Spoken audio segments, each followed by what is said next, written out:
বলছো মা করলে তুমি কি বলছো? আর দ্রৌপদীকে তোমার পদ সেবিকা নিযুক্ত করে? কিন্তু কিন্তু ওই পাণ্ডবরা রাজা ইন্দ্রপ্রস্থের অধিকারী।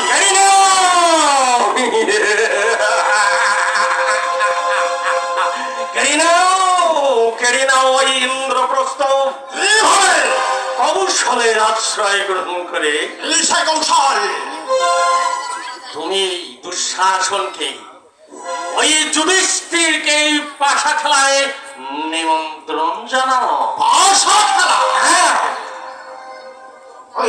ওই যুধিষ্ঠির যদি পাশা খেলার নিমন্ত্রণ প্রত্যাখ্যান করে গ্রহণ করতে বাধ্য হবে। গ্রহণ করতে বাধ্য হবে, কারণ অক্ষকরিয়া ক্ষত্রিয়ের পরম ধর্ম।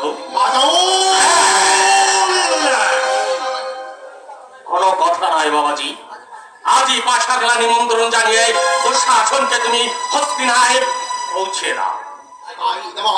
তাই দেব মাধুর, আমি তাই দেব।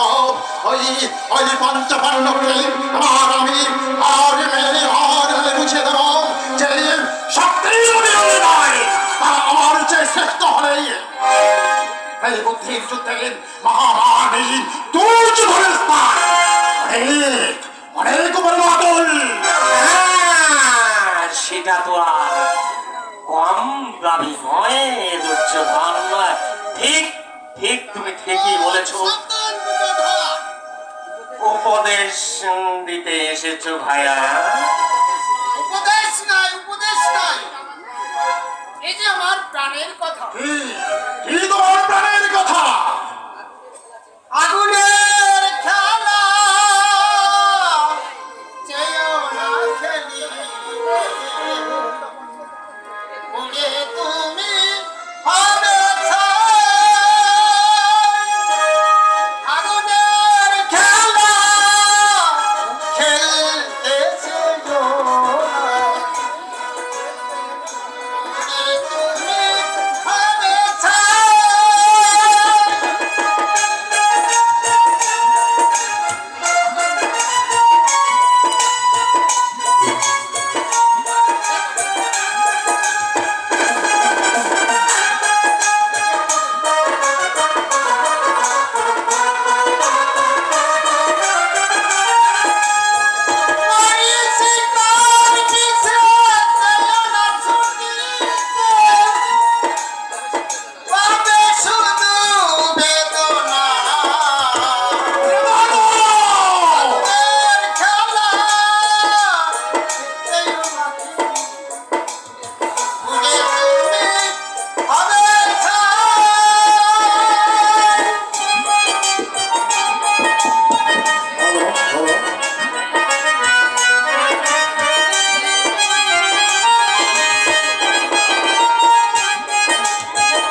নিমন্ত্রণ ওই দুঃশাসনকে না পাঠিয়ে কর্ণকে পাঠালে মনে হয় ভালো হয়।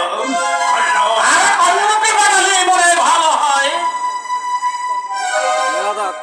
কোথায় পাঠাবে মাতুল? ওই ইন্দ্রপ্রস্থে ধর্মরাজ যুধিষ্ঠিরের পক্ষে। উদ্দেশ্য অক্ষকের পরাজিত করে আমি এই পাণ্ডবদের হাতে ভিক্ষার পাত্র করিয়ে চাই অঙ্গরাজ। আর তার সাথে ওই দ্রৌপদীকেও। আপনি কেউ? মাদল